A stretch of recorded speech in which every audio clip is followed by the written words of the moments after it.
Tai kas naujesnio, galima paklausti. Tai pirma naujiena, kad ačiū Dievui atostogos ateina. Bet po to ateis ruduo ir kas naujesnio rudenį. Tai ruduo, aišku, bus pilnas visko, bet noriu porą dalykų, gal tau įdomu.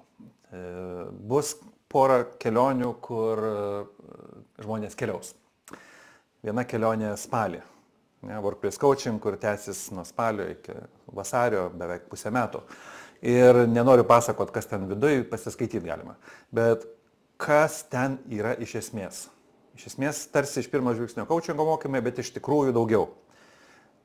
Ten imi ir negauni žuvies, kurią suvalgiai ir baigėsi, rytoj nėra. Ten net negauni meškerės, su kuria pasigauni žuvį. Ten gauni fabriką, kuris gamina meškerės, su kuriom pasigausi žuvies. Ir tu su šito fabriku gali pasigaminti tokią meškerę, kokios tau reikia ir gaudyti gal žuvį, o gal iš vis net ne žuvį. Tai čia viena kelionė yra, kur rezultate gauni fabriką, kuris gamina meškerės. Kita kelionė, trumpesnė, lapkritis, gruodis, yra komandų coachingas ir komandų coachingo kelionė. Apie ką tai? Tai toj pačioj metaforoje, jeigu fabriko, tai kaip dirbti tam fabrike, kaip gamintis tas meškerės, uždirbti gerai ir pakeliui dar pasilinksminti.